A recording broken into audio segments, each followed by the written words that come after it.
Santa Cruz about sports and all the other good stuff. All right, I'm joined here today in studio by Joaquin Nagel, who will be getting a participation ribbon just for being here. Just for me, Thomas? And hopefully your dad doesn't give it back. Oh, he won't take it away from me. Okay, we're going to get into that later in the show, James Harrison stealing stuff from his kids. But first we're going to talk about the first openly gay active baseball player. Now, it's a man named David Denson. He's 20 years old. He plays for Milwaukee in rookie ball in Montana. First question, is there a better place in the world to be gay than Montana? Clearly no. Power ranking it. This is a really big deal because guys have come out after their career, whether they were young or when they're old, when their career ended. A guy like Billy Beane, not the A's GM Billy Beane, but there's a guy named Billy Beane who's now the executive of inclusion in Major League Baseball, and it's an outreach program they have. Baseball's really on the forefront of this. No other sports are really going after it like this. The NFL had Michael Sam very briefly, but this is much bigger than Michael Sam because he's actually playing. Yeah, it's wonderful. He's the 27th ranked prospect in the Milwaukee Brewers system. That means he has a 3% chance of making of ever being called up. But just getting to single A, double A, maybe even triple A, we'd be playing in front of 4,000 or 5,000 people at those levels. So. Well, triple A guys are like career players, even though they're not major league players. They make a career out of playing baseball professionally. Right, but even these guys on single A and double A teams are public figures. Local fans go out and see them, cheer for them, make scrapbooks about them. They're local heroes. They come on local radio. We need to get a minor league baseball team in here. We'll talk to the Santa Cruz Warriors and see if any of them want to come out on our show. Oh, okay. Hey, we're breaking ground here. We're breaking ground one Warrior at a time. Yeah, so I just really like this story because you get enough people together, and the odds are that someone's going to not be heterosexual. Yeah, I think it's great. I think every time an athlete comes out, especially during their career or before their career really gets going, it really just sends the message. It normalizes coming out and being out in sports. Well, and the backlash is becoming less and less each time, too. The NFL a couple of years ago, I bring this up all the time, Chris Culliver said he wouldn't play with a gay person on his team or wouldn't want a gay person in his locker room. But everyone in baseball has just been so supportive. The GM of the Brewers, Doug Melvin, all of his teammates have come out and made statements. And these are young, dumb men because they're, all under 25. They're all playing sports for a living. But they're all making the right choice and supporting their teammates. Yeah, the easy choice, which is I don't care. Yeah, I'm glad it's become the easy choice. Right, it's wonderful. Because initially there was a backlash, and then after that there was a backlash to the fact that it's a story, and now it's almost a non-story in a positive way. Instead of people trying to drum it out and silence it and saying this shouldn't be a story because I don't want to hear about it, it's just not a story. Totally, I totally agree with you. All right, we do have another story. Joaquin. Yeah, we do have another story. This is something, a sport closer to my heart, basketball, where the former number 1 overall pick from the 2007 NBA draft, Sam Bowie? Greg Oden, the second greatest big man ever drafted by the Trailblazers. Oh, that's such a sad statement. Greg Oden is now going to play in China on a $1.2 million 1-year contract. Now, American dollars? American dollars. Is this Greg Oden actually trying to make a comeback towards playing professional basketball, or do you think he's just making a career out of being a former number 1 pick? I don't see why it can't be both. I mean, you can further both of them at the same time. He probably won't ever step again on an NBA court, especially in a meaningful minute. He struggled to get meaningful minutes even when he was mostly healthy with the Miami Heat, and that was a good team. But I just think it's really interesting to look. He's played 105 games in the NBA over his career. Look at even someone like Kevin Durant, who missed a big chunk of last season. He's played 569 games in his career. So he's played over 5 times as many games as Greg Oden. And that's just sad. He had a wrist injury in college, and people thought, oh, his wrist injury, that's going to hurt. And it just turned out to be everything else. Yeah, so for me, this really points to how volatile prospects are, especially in basketball.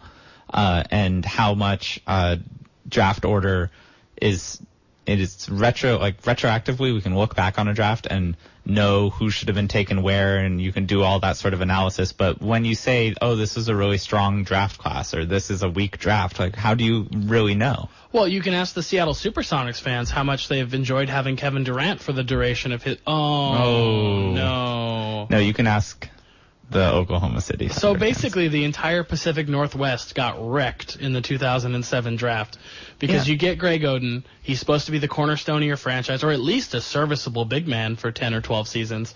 Turns out to be a bust. Seattle gets Kevin Durant, starts to redefine their franchise, and then they move. And all of a sudden, basketball is not irrelevant because the Blazers got pretty good here Eventually. and there. But Seattle still doesn't have a team. They're being used as a hostage city for any any team that wants to force a city to build a Much stadium. like how the NFL uses Los Angeles. Well, except that one's coming. And we're going to talk about that when that actually does start to happen. But I just feel terrible for the city of Seattle. But for me, it also just like in 2009, everyone was saying how weak the draft was. And then you look back and Blake Griffin, James Harden, Steph Curry, they're all from that draft. Right. And no one could have known James Harden. I mean, he was a decent prospect coming out of college, but he wasn't the guy. There was no take James Harden #1. But if you redid the draft, you might take him 1, 2, or 3. Yeah, he was still drafted ahead of Curry. So Curry definitely wasn't the guy either. Mm-hmm. And everyone said Blake was sure he's a solid athlete, but we don't know how well his game will actually translate or if he has room to grow. Well, the same thing happened with Russell Westbrook. It was really surprising. I think he ended up being like the 4th pick and hadn't shown that much promise in college, but he just had those tools. Yeah, now if you do the top 10 players in the NBA, 3 guys from the 2009 draft and Westbrook, they're all in it. Yeah. No, that's a very good point. We're going to get into some all-time 2000s teams coming up. I want to get into this one because this is my favorite because I love Scandal. Mm-hmm. I love children's athletics. Okay. And both of those crossed over this week. There's a Little League Softball World Series game that occurred where a team from Washington threw a game against a team from North Carolina to keep a third team from Iowa out. So you're familiar with pool play because you're a soccer guy. Yeah. So you know that teams can game the system to try to keep other teams out by having a draw or by losing 1-0 to a inferior team. So what this team did was they went out, they removed 4 of their best players, and they asked every girl who went up to bunt. They got no hit, right? They got no hit because they just kept drag bunting and getting thrown out. Now, it didn't last because the officials found out, the Iowa team protested, and I think they did the right thing. The Little League Softball World Series people said, no, you cannot do this. Well, they actually had to go to an extra level of protest. They protested to the Little League Softball World Series, and they said, and so drug their feet, and Iowa then went all the way up to the top to Obama? to the czar of sports. No, to the International Little League Foundation, or whatever, the governing body of Little League. Either way, this is handled much better than Roger Goodell has handled anything in his NFL tenure. They forced Washington to play Iowa for that final spot, for the semifinal spot. And guess what? Justice was served. Iowa wins 3-2. See, I disagree. I think justice is served by Washington throwing the game. What do you mean? So if you set up a system in a way where it can be gamed and the teams can, Washington had leverage in that moment. And they had the leverage to keep Iowa out. Yeah, these are children. So? Fairness is very important to children. Competition is very important to children. Children want to win. No, I think you have to teach kids sharing and fairness. Now, if you're going to put them in a competitive situation, you can. I'm not asking them to share the trophies. I still want them to have semifinals and finals. Little League baseball is monetized. You can't say that it's all about sharing and caring. It's not all about sharing and caring. But it's about ESPN. But what are you afraid of, Washington coach? What are you afraid of losing to a team from Iowa? They just thought Iowa had a better chance than North Carolina. No, they thought they could get beat by Iowa. That was their problem. So then and they did. So why not allow them to lose? If you could strategically lose, it's not even, soccer's more complicated where you get points for, some points for a win, 1 point for a draw, no points for a loss. This is just head-to-head matchups. All I'm saying is, and I made this joke earlier, Roger Goodell would have his pants over his head still, trying to figure out how to get his head out of it. But at least we would send it to arbitration where Roger Goodell could rule on Roger Goodell's previous decision. He would rule that he doesn't believe that there's any cheating in any sports, and bunting is not even in football, so he doesn't even know what that is. All right. I think that it's the onus of the tournament and whoever is on the format committee or whatever you want to call it to create a system that can't be gamed. And in a situation where there could be a potential motivation for a team to throw a game. Just have the last 2 games start at the same time. Yeah, I was going to bring that up because that's what the soccer does for the most part. Have the 2 games play simultaneously. Yeah, simultaneous start times, and then you can't know the results of the prior game and use that to your advantage during your game. It's pretty annoying for television, but that does happen actually. Week 17 of the NFL, games often not have to get moved around, but teams start trying to game stuff like tiebreakers. Yeah, and how are you going to make the playoffs? There's been a couple seasons where, point totals were going to be the tiebreaker, like points scored. So like teams had to run up like 55, 60-point totals in games that were meaningless for the other team. But it does help when those games are at the same time because then you can just focus on what you're doing. Instead of having a target. Yeah, that's true. I think it was the right move. I'm glad Iowa won, and now at least have someone to root for in the Little League Softball World Series, which I didn't before all of this. And that's Washington. Or even know that. Washington All-Stars. They are out. They are out. Yeah, Iowa, but from here on, they're my Little League Softball team, Thomas. These corn-fed Iowa girls are mashers, and they're going to take down no matter. North Carolina is not going to raise up. Washington is going to sink into Puget Sound. The Pacific Northwest has abandoned basketball, and it's all girls softball now. They're all softball fans. All right, let's show some love to our sponsors. Our first sponsor tonight, Ken Keegan. Wonderful guy. I actually just saw Ken the other day. Threw the ball around a little bit. He's a local artist and baseball fan. He loves this show. He's a big fan of the New York Mets, who are going to make the playoffs this year, and I'm hoping to watch them play either in New York or if they play the Giants. That would be fantastic. You can go to the website he's on. It's called artwanted.com. His name is Ken Keegan. That's Keegan. Hook him up. Buy some prints. Buy a T-shirt with some of his art on it. He's got really good stuff. He's got works called Quiet Moon, Room with a View, 2 a.m. I don't know what 2 a.m. means. That sounds like a dirty painting. But go to artwanted.com, search Ken Keegan. Thank you, Ken, for the love. All right, we're going to move to my favorite part of the show because it doesn't involve Joaquin. We talk a lot about baseball, and we're going to talk to our man, Daniel Zarchy. How are you, Danny? I'm good. How you doing? Good. It says up here on your screen your name is spelled with 6 A's. Is that correct? It's spelled incorrectly with 6 A's. Okay, because it says up on the screen, Zarchy. I like it. I imagine it's your mom calling you for dinner. Yeah, she does. She always refers to me by my last name. She does, yes. All of the Zarchys. Oh, so good. Okay, so we got some Chase Utley. Chase Watch 2015. He's a Dodger now. He is a Dodger, which makes him instantly unlikable, I think. Well, he became likable again because he was the only good player on a terrible team once Cole Hamels left town. So then he's kind of likable, but now it's just back into hate watch. Yeah, he was solidly in that not Ryan Howard position because I have an irrational hatred for Ryan Howard. But Chase Utley. Did you say you have interracial hatred for Ryan Howard? Irrational. Irrational. Okay, that makes more sense. Now, I think what most Giants fans think of when they think of Chase Utley is the brawl with Jonathan Sanchez, but in the 2010 NLCS. We just don't have Shane Victorino to kick around anymore. Or Eli Whiteside to get hopping mad. Yeah. But I mean, that wasn't a problem for Utley. He just kind of tossed the ball back. I don't harbor any ill will toward Utley. Now I do, once again, because he's on the Dodgers. So do you think he's going to have an impact on their chances? Because how much is he going to play? Once Howie Kendrick comes back from injury, he's the starting second baseman. How much is Chase Utley going to see the field? Well, probably not very much. The thing about the Dodgers is that, as you know, both the Giants and the Dodgers are not in a position to win the wild card as it is. So even the small amount of time that Howie Kendrick is gone is very important for either team's chances of making the playoffs.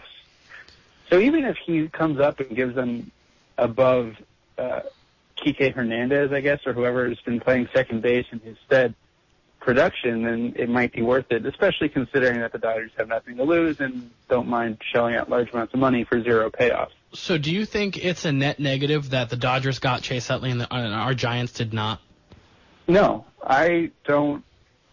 It might be a slight bump to the Dodgers, who are not hitting very well, or not playing it very well this month. Thank goodness. But I don't think the Giants are that worse off. I think Kelly Tomlinson is better than A-Ray Adrianga, for what it's worth. Well, yeah, but that's also, not saying all. He's also better than Manny Burris and Eugenio Velez and Brian Bocock. I'll keep this list going. Any number of ineffective Giants second basemen. Or don't shortstops. forget Brandon Hicks. Oh, I have not. Nor Dan Utley. Yeah. It was an ugly era. Ooh. But as it is, panic has started taking the swings again, and they're saying could be back by the end of the month. Who do you think is more important to the Giants? Because now Hunter Pence is on the DL. Do you think it's Pence or is it panic? It's probably panic. Isn't that a strange thing to think? Well, it's probably panic because they have a little bit of outfield depth and they have no infield depth. Well, I'm going to ask Joaquin about this because this is a sports debate. So Hunter Pence is like the heart of the Giants. When he came over, he immediately became the soul of the team. You know, Posey maybe is the backbone and Mad Bum because they're just solid guys. But Pence is like a spiritual guide. Do you think a team needs that to succeed in the playoffs, or would you rather just have the guy who plays second base and stays quiet? I think a team more needs that to succeed in the regular season. When in a sport like baseball, that's such a grind for all season long. Yeah, that was just a general sports question. I think it's an issue of energy, right? Like if the team gets just ho-hum and goes through the motions and gets in a losing streak, you need this sort of personality that's going to snap everyone out of that. Okay, and Danny, what do you think? Well, this is kind of what Bill Simmons calls a glue guy, right? Mm-hmm. He's the guy in the clubhouse who comes up with all the handshakes, all the craziness, who pumps everybody up. I mean, there's a certain extent to which Pence can still do that while he's injured. Yes. He's still going to be there. He's still going to be cheering everybody on. You know, he can't exactly lead by example anymore. Well, and it's not like Nori Aoki can give dugout speeches. But I do think it's important, and I think it's important when you look at the kind of personnel. Well, whether it's important in the grand scheme of things, Bruce Bochy definitely thinks it's important, and you can see that with the kind of personnel that the Giants have chosen to bring on their squad. You know, everybody was confused as to why the Giants didn't pursue Carlos Beltran for an extension after 2011, but also Beltran had the reputation of being kind of famously detached and emotionally uninvested and able to compartmentalize losses and not take them seriously and stuff like that. And for a lot of people, that was a plus because, you know, every team loses. Danny, it's called being a New York Met. You have to do that.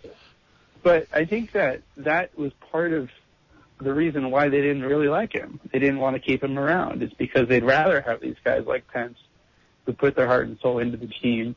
And, as you know, this is why the Giants do this, where they trade for players and then extend them rather than get guys in free agency when they don't know them very well. Right. I think that they really have a type that they like to go for, and when they have identified who that is, they'll keep them around.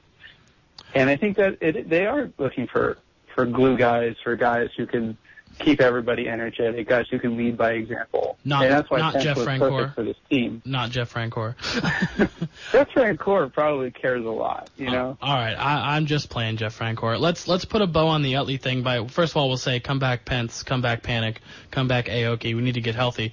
Let's put a bow on this Chase Utley thing. I thought it was really interesting that the day before the trade, I mean, the trade's not even official yet, but the day before, Ruben Amaro, the GM of the Phillies, said Utley was most likely staying in Philadelphia. Does this guy know what he's doing, or is he just messing with us? Does he even do his job? You know, I have no idea. Ruben Amaro is an interesting character, and he made some good moves in his career, and he's made a lot of bad moves in his career, and he's a lame duck at this point because everybody knows he's fired at the end of the season. Now, I don't really know why you would leave a guy like that in power when he and everybody else knows that he doesn't really have to account for the future of the organization, so who cares what kind of mistakes he makes. But also, maybe he was trying to throw people off. I mean, maybe the Dodgers just made such a great offer that he changed his mind. I mean, the trade doesn't really look that great for the Phillies because it's like one ineffective second baseman / outfielder and, you know, a guy who has the ceiling is like a fourth or fifth starter if everything breaks correctly. But but maybe it came out of nowhere. It's really hard to say. I mean, they should just fire him also, now. Why can't they Dombrowski him? Why can't they just let him go out to pasture now? Yeah, and he's sure to find a really key job, isn't he? I guess that's why they let Dombrowski go, is because they knew he could go find something right away, and Amaro's maybe less hireable, so it would be more embarrassing for him to be cut. But I like the words you chose with lame duck, because I think that's what he is in Philadelphia. So, Thomas, I have a question. Yeah, go for it. Why do they call the trade deadline the trade deadline? So it's the non-waiver trade deadline. July 31st every season. It's the non-waiver trade deadline. What happens is any player you trade after July 31st has to clear waivers. So teams could actually mess up your trade by putting in claims on guys. So it really has to, it separates what you would consider the blockbuster trades to something like Chase Utley, who a couple teams were interested in, but no one was going to mess it up through the waiver claim system. And I don't understand. Danny, go ahead. Well, the biggest time we saw the waiver come into play was in 2010 with Cody Ross. Cody Ross. Mm-hmm. Because when a player gets put on waivers, then every team that's interested in him puts in their waiver claim, and it goes in reverse order of standings. And so in that case, the Giants claimed Ross because they thought that the Padres were going to, and they didn't want to see the Padres take him. Right, and the Padres were ahead in the division, so they took that. Right. That was pretty clutch. Yeah, and so the Marlins?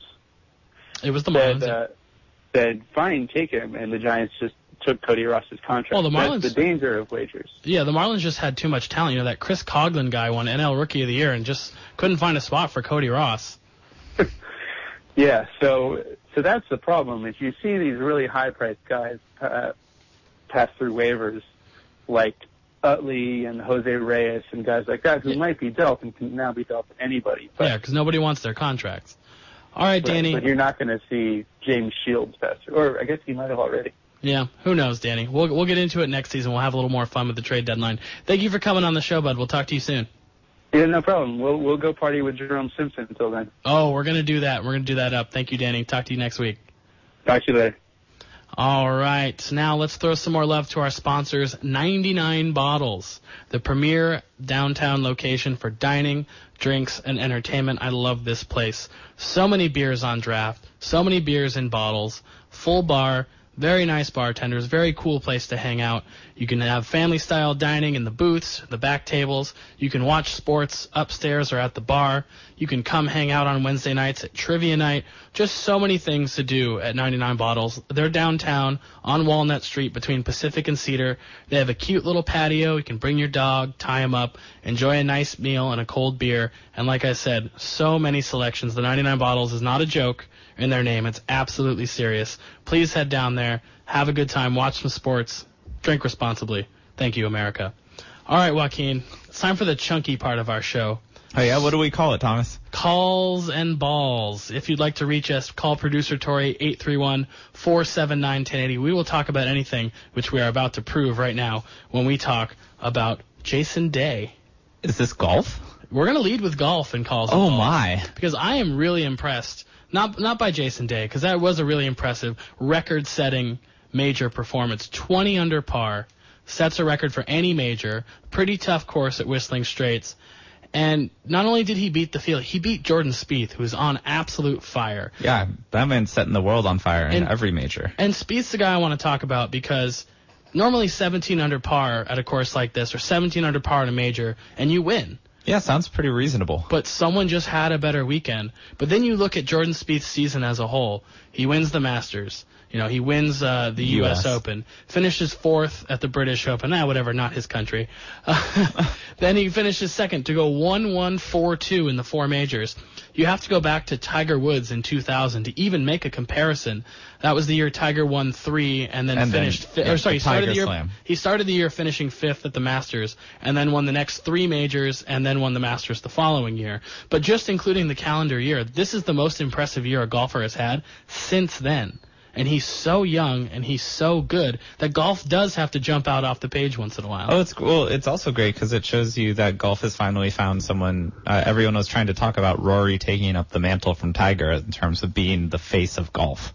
But now golf actually has a legitimate rivalry at the top. And you can talk about two guys who are going against each other instead of one person going against the legacy of Tiger Woods. Right, which is not even fair because we're pretty much done talking about Tiger Woods' legacy going up against Jack Nicklaus. He's not going to catch him. There's just no way. No, not at all. He hasn't had a top 10 finish all year. And I actually want to put a moratorium on Tiger Woods talk, active career talk on this show. I don't think he should come up until he at least finishes in the top 5 at a major or wins anything. We can talk about him as an all-time great and someone you can compare to current golfers. Absolutely. I don't want to talk about where he's playing now or what cut he missed or anything. It's absolutely pointless. We're wasting our breath. We only have 54 minutes to do this show. Okay. And we can fill them. So no more Tiger Woods current talk. All Jordan Spieth, all Jason Day, and other sports that we like. I agree. I'm with you on that one. All right, so can we move on from golf, Thomas? Is yes. this okay? Or do you keep... How about a sport we both like? Okay, more basketball. Yes. So recently, the patron saint of this show, Bill Simmons, tweeted out his best team of the 2000s, and he prefaced it by saying he was going to go pace and space.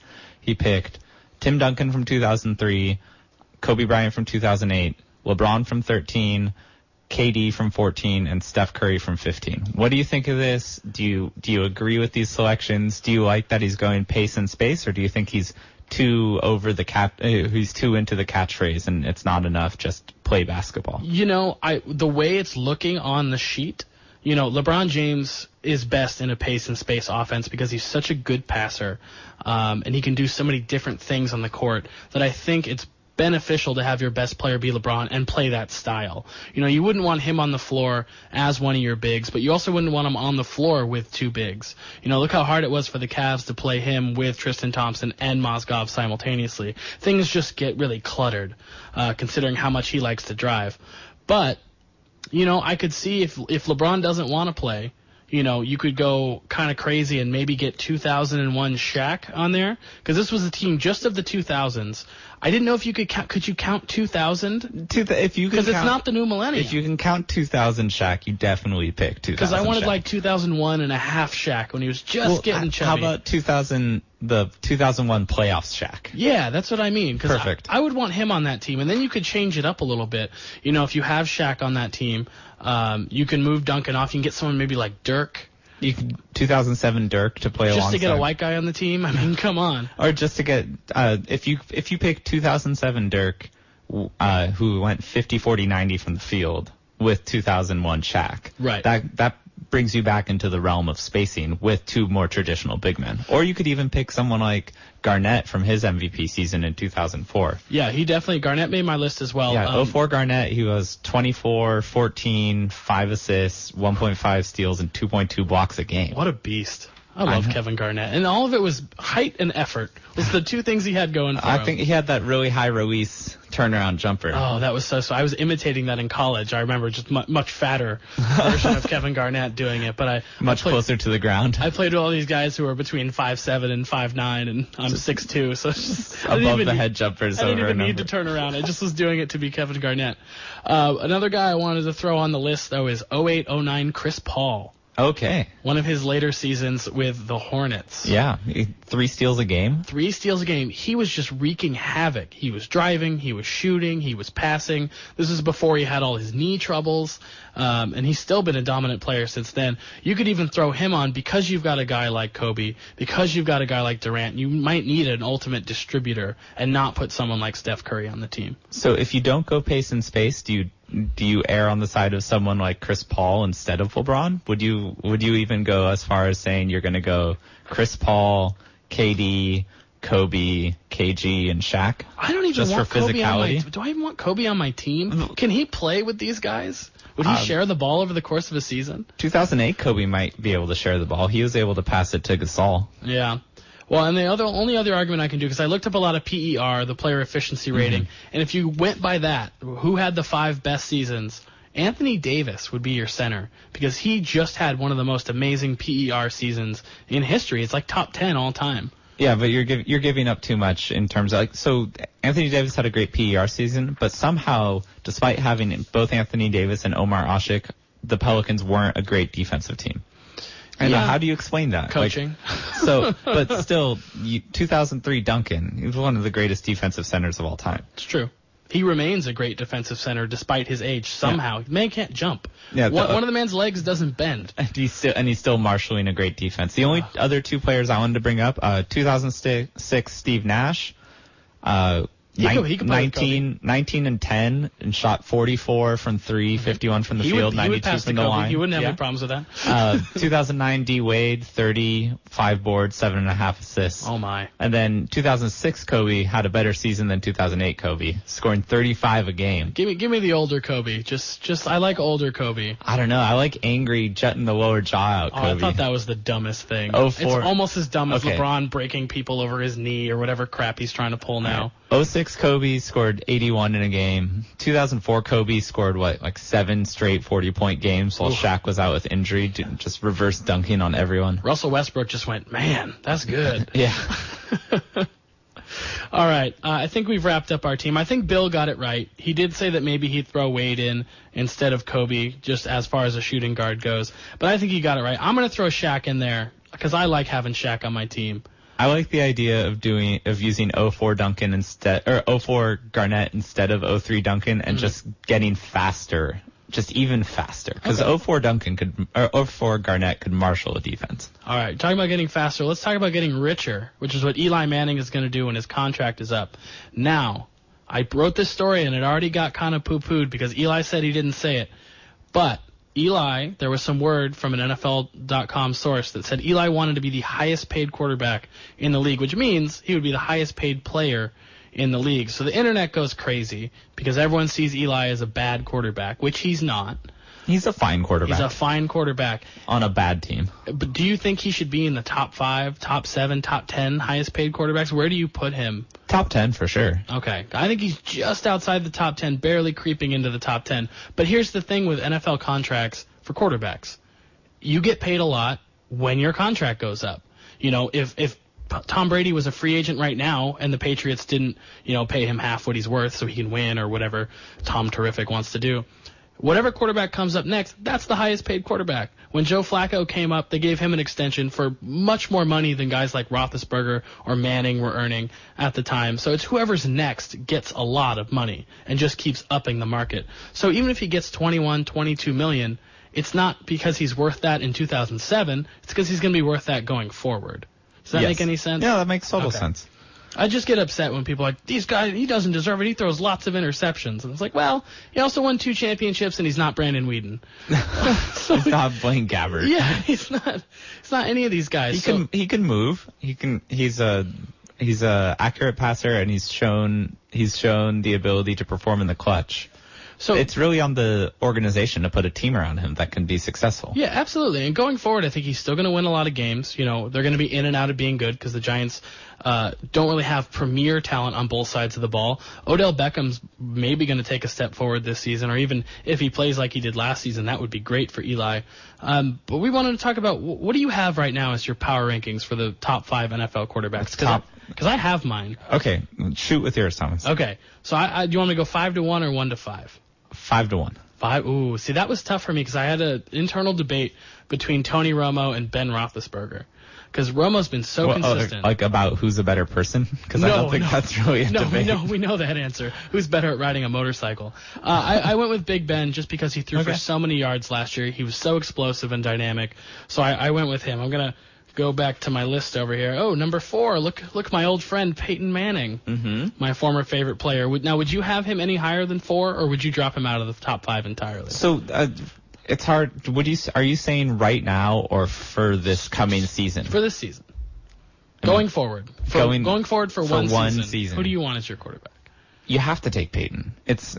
Until he shows that he can't do it, you have to still put him up there. I still think he's incredibly efficient. Okay. He works every inch of the field, including the sidelines, which is why he's always going to be able to be a serviceable pocket quarterback, even into his 40s. He doesn't get hit a lot. And, you talk about his injuries from last year. He wore down. Yeah, but I could see an argument for moving Ben to 4, taking Romo, and dropping Peyton out. I could see that argument too if it's January, but you also have to get to January. But you have to do the whole season. I know, but just making the playoffs is hard to do. Number 3 is Andrew Luck. I love this guy. This guy's going to be number one in 1 or 2 years. I was expecting you to be higher on Luck. Oh, really? This is me being high on Luck. He's a miracle worker. What's the expression? He turns chicken you-know-what into chicken salad? Yes. That Indianapolis Colts team is horrifically untalented on both sides of the ball, and he just wins games. But I can't put him above the guy who does just win games, Tom Brady. Mm-hmm. Brady's still number 2. I have some stats for you. Since 2010, I'm going to read you some numbers. 14, 13, 12, 12, 12. Do you know what those numbers are? The number of games Roger Goodell wanted to suspend Brady for each season? Close. That's how many Brady won each season. He has not dipped under 12 wins since 2009. And he's only won 9 games once in his entire career, which is in 2002. He's been 10-6 or better in every single season. And that says a lot about the Patriots, but it also says a lot about how they build around Tom Brady. You know who my number 1 is now, don't you? Cam Newton? We'll get into him in a minute. Russell Wilson. It is Aaron Rodgers. Oh, yeah? No, Russell Wilson's in the bottom of my top 10. He's a winner. He's great. He's got a lot of potential. But Aaron Rodgers, I had some fun on the play index on ProFootballReference.com. Whoever came up with that is a genius. I love it. So Rodgers threw 5 interceptions last year. The only guys who were even close to that who were starting quarterbacks, Alex Smith threw 6 because he doesn't throw the ball more than 5 yards. Russell Wilson had 7. He's a great, efficient passer as well. Rodgers also threw for over 4,000 yards and only 5 picks. No one has ever done that in the history of football. 4,000 or more yards, 5 or fewer picks. The closest comparison I could find, you have to go back to Tom Brady in 2010, who had 4 picks and 3,900 yards. So he's doing historically great with things with the football right now. So he's my number 1. Argue with me on that. Paper drop. No, of course Aaron Rodgers is number 1. He's the best player in the league. I still think J.J. Watt's the best player in the league, but I think Rodgers is the most important to his team. I don't know. Like with Rodgers has to take. So the issue with evaluating a quarterback just on how good they are is you have to also determine how many risks they have to take and how many times do they have to make tough decisions. And so with Rodgers, sure, you can say, look, he had these 5 interceptions, but how many of those are because he knows the situation of the game and how much he has an effect on the game and how much of that is calculated risk. I think Rodgers, because of the decision-making process, is far and away the best player. Yeah, I just think J.J. Watt is so much better at his position than anyone else has been in a while. Maybe you could say, what Brady and Manning together did for the quarterback position, being so good for so long together. I think J.J. Watt's going to do that for defensive linemen. You look at the stats, and you can add up the guys behind him's stats, and they still don't stack up to J.J. Watt. Add the next 2 guys in quarterback hits. They don't add up. Quarterback pressures, they don't add up. Tackles for loss. None of those guys add up to J.J. Watt. And he's just one man. One very, very large man. He's just one defense. Yeah. Essentially. I'd like one defense, please. And then J.J. Watt comes through the wall like the Kool-Aid man. All right, we got some more NFL stories we can blow through real quick. Like you talked about Cam Newton, his best wide receiver, Kelvin Benjamin, has blown out his ACL and will miss the season. This is horrible news for the Panthers. Can they bring back Steve Smith Sr.? They could. He's currently employed in what's going to be his final season, I think, in Baltimore. But I was looking at their depth chart. They have another guy on the other side of the ball who's also injured, has a pulled hammy. Devin, I'm going to blank on his name. But I looked down their depth chart, and oh my goodness, it gets bad. Their 3rd wide receiver is Ted Ginn Jr. Their 4th or 5th wide receiver is Jericho Cotchery. When are they going to get him some help? Never. Because Cam Newton should be making these top 10 lists, should be making these top 6 or 7 lists. I would put him in the top 10 for quarterbacks in the league. For talent, but he hasn't proven anything. I mean, he's dragged this team to the playoffs. He has. No, and he's done a spectacular job. His running game has always been atrocious. Yeah, so that's a question of what do you mean by proven anything? You still have to win. But Andrew Luck and Cam Newton have proven they can take garbage teams to the playoffs and win games. But Luck's done it with much better numbers. Yeah. So at least has something to back it up with. Okay. And that crazy comeback against Kansas City, Cam Newton does not have that kind of highlight in his reel so far. That's true. Someone who's making highlights still, we talked about Geno Smith last week on the show. He had been banned from playing football by the Jets until his jaw healed. Decided, and I like this part, to go outside of his apartment complex, because he lives in an apartment, because why not just be like everybody else, rips off his shirt, puts on some eye black, and starts tossing the ball around with one of his buddies. Now, this is New York. He's just out having a catch. Yeah, just having a catch. Maybe it was his dad. Maybe he hadn't seen him in a while. Maybe it was a little brother, something. Maybe, friends over for dinner. So, Jets coach Todd Bowles is pissed about this because he wasn't supposed to have any sporting activity whatsoever. Does this even count as sporting activity? No. I don't think so either. No, not at all. They're asking him not to sweat because it might ruin his jaw surgery or whatever. How are you going to live in New York this time of year and not sweat? Like, what are they asking from him? And he's in an apartment. Who knows what floor he's on? Yeah, is it a walk-up? 4th-story walk-up? Maybe he's really cool and lives in the Village. Oh, Gino, I will have a catch with you. These teams are getting way too involved in their players' lives. They justify it by saying this is how much we pay them. But then I can say, I want to see your books, NFL, because this is how much we pay to watch you. If they're gonna be that involved, they need to be like cooking his meals for him. Like maybe he can't cook right now because being near the oven is gonna cause him to sweat. Yeah. Or maybe they should pay someone to drive Alden Smith around. Oh wait, they tried to do that. Oh, yeah. He still didn't care. Mm. Sometimes these guys don't help themselves. Okay, no more. This is kind of a football story before we bring producer Tori on. James Harrison, as we mentioned in the open, took away his son's participation trophies from some kind of football camp or sport camp because he says that you have to earn trophies. You should not get things just for showing up. Do you think this is something endemic in our culture that needs to be fixed? What side do you fall on this? I'm very in the middle, especially on this particular issue, because... You're going to participate in the conversation, though, right? Yes. Apparently they were medals from Charlie Batch's charity. Which is wonderful. And good on you, Charlie Batch. Charlie Batch focuses on getting kids who are in high-risk situations to participate. Like being James Harrison's son? Apparently. But it's an opportunity for kids to... The participation isn't just in football-related activities. They have to attend mandatory tutoring and go to class and do all this other sort of stuff that then gets them these medals / ribbons. So it's not just a congratulations for playing sports. It's a congratulations for doing all the things that you need to do to potentially get ahead and get out of the situation. Right, and they were nice trophies, too. He tweeted a picture of them on Instagram before he gave them back. They were very well done. They looked very expensive. Yeah, I don't think maybe you don't need a little statuette that said you played soccer in the 4th grade. But if it's contingent on all these other things, and if it's about a charity and charity work, then yes, you should say, I was part of this. Does James Harrison just have like a closet filled with like quarterbacks' heads and like bits of their shoulder pads that he uses as trophies, or like what does he use as his trophies? What does he accept? He's a headhunter. He's a headhunter. Yeah, no, I mean he got fined more money in the NFL than anyone I can remember, and he didn't care. So I kind of think that you should earn trophies and that there should be MVPs given away in leagues where the kids are 10 or 12 years old, because that's when you start really building a competitive fire and wanting to win and stuff. So there should be, individual awards given out. And, I think the orange wedges should be enough sometimes. Okay, I'm just saying, I am the same person who earlier on this very show said winning matters, even for Little League softball. So, of course, I'm not going to say everyone deserves a trophy just for participating. But I think this is one step too far when it comes to charitable action. Okay, last sponsorship break before we go to producer Tori for Tori Topics. Thank you again to Ken Keegan, the local artist with a passion for sports, namely baseball. Find all of his paintings for sale on artwanted.com by searching his name, Ken Keegan. That's KenKeegan. We're going to have Ken come back on the show and talk about the Mets when the playoffs start rolling around. I know he's super excited. I'm also going to have a catch with him again pretty soon. Maybe we'll invite Geno Smith. I'm descended from Mets fans, so is Ken, so we have that in our blood together. Once again, go to artwanted.com, search Ken Keegan, some of his paintings, Quiet Moon, Room with a View, The Strawberry Farmer. They're all wonderful. I've got one of them at my house right now. All right, it's time to bring on producer Tori to run through some always ridiculous and always fun Tori topics. Always fun. Well, not always. Sometimes I make people cry. That's what happens when I watch documentaries. I made you cry. I told Tori I'm gonna make her watch a couple of the happier 30 for 30s, like the fantasy baseball one, and Run Ricky Run.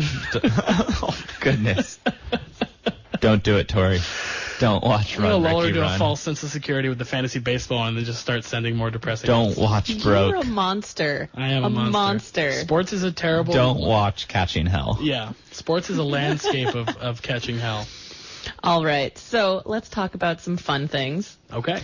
The rugby turned 49er player, Jared Haynes' 53-yard run, afterwards, the Australian media members had to be politely reminded that there is no cheering in the press box. Oh, that's pretty funny. I mean, I've learned that firsthand. You know, I've been in press boxes, and you definitely can't cheer. Now, Joaquin, does your love of international sports that I don't understand spill over into rugby? No, just cricket. Just cricket. How would those guys do in the NFL? I have no idea. I'm sorry. I did see that he didn't have like a 58-yard run or something.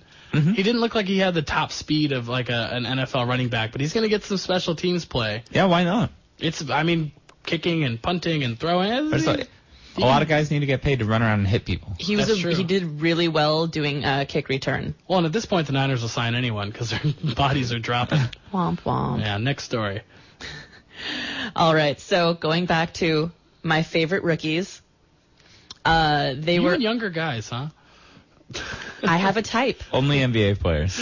Tall. Hey, I am completely okay with dating JJ Watt. Yeah, she's into the Watt. One defense, please. So, the rookies were asked to spell Kristaps Porzingis' name. Oh, he can't even spell it. Only Karl Anthony Towns and Sam Decker could manage it.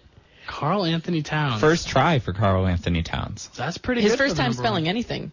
Oh, wow. goodness. Wow. His name's pretty long. I think he's just comfortable. We should ask Kristaps to spell Karl Anthony Towns and see if he puts the hyphen in the right place. My favorite part was Willie Trill. They ask him to spell it. He just stares at the camera and just goes, nah, can't do it. Stop calling him Willie Trill. I hate when guys give themselves nicknames. He changed it to his middle name. That doesn't make any sense. The Black Mamba is a self-given nickname. Yeah, he won titles. He can do whatever he wants. Okay. He put up with Shaq for 5 or 6 seasons. The Diesel.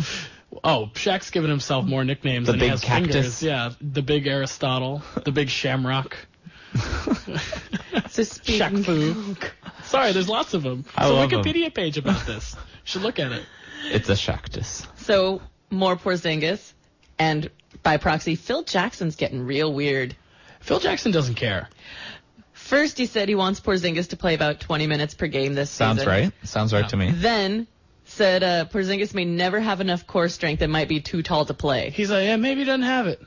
Why'd you just draft him? Everyone is a maybe you don't have it. We were just talking about this early in the show. Yeah, but why would you not believe in your own guy that you took number 4 in the draft? Like, why would you already start calling him a bust? Let's just say the Zen Master knows how to work the media.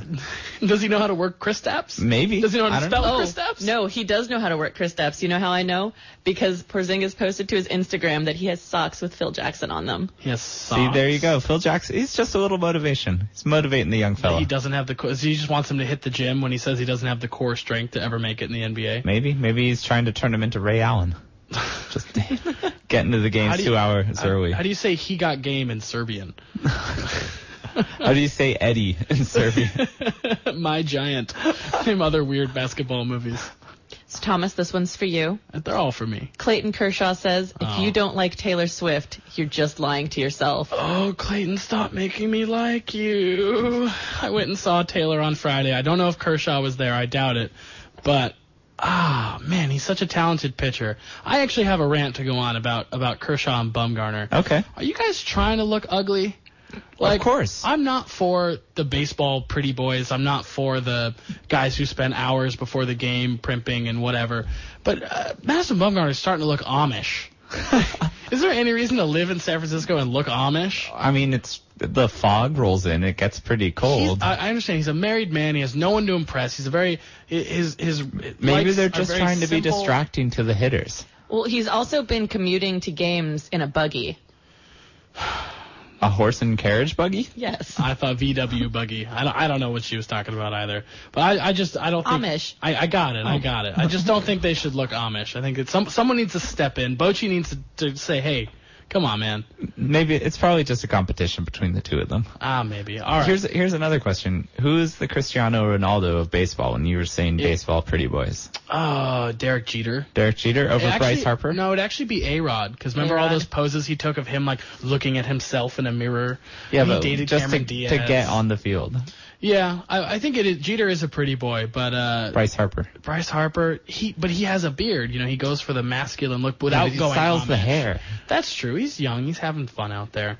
I don't know. I hate Bryce Harper. I just never get the appeal of baseball players. It's the butts in the pants. Football bets are pretty great too. Football bets are great. Okay, well there might be some racial differences in there. If you like white boys, you watch baseball. A lot of white boys. If you like Caribbean guys, a lot of Caribbean guys, a lot of Cuban flavor these days. Yasiel Puig, very intense lover, I've heard. Okay. Next story. He also drives around with his mom going 100 miles an hour in the car. Sorry, we'll get to that later. So Dolphins AJ Francis drives Uber in the off season. Why not? Make a little scratch, meet some new people. This season he's only making $500,000. Which is pretty low. Part of that goes to his agent, Yeah. His money manager. He probably bought his mom something nice. Mistresses. Whoa. Hey. Ashley Madison. What about her? I never met her. You can't prove it. Can't prove anything. Maybe he just likes to meet people. Yeah, he was like, it's really fun. And it gives me something to do in the off season. He gave himself a really specific budget so that he doesn't blow through everything. Right. So he decided to supplement it by. Well, what do Uber drivers make typically? Like, what's like a 5 or 6 hour shift? What do you make? Like $80? Depends on how many. Well, obviously, The density of the how many calls area, you do, what but kind of Yeah. car you have, how much and that maintenance you're not putting supposed into to it. take tips. Can you charge more if you have a nicer car? No. No. Oh, okay. But there's It's all app based. Yeah, there's a Okay. specific service where you have to have a car of a certain type to blah, blah, blah, blah. Okay, because I don't believe in any of this. I think Uber should be illegal. I think it should be completely disbanded. You're a cabbie by heart and by trade. Yeah, cabbie for life. Once I a just- cabbie, always a cabbie. I just think it should be completely illegal because these people aren't being screened. They're not being background checked. You're just getting in a car with a stranger, and they say it's quality control because the app everything's run through the app, and if the driver's bad, they get rid of the driver. But it's like it only takes one driver being really, really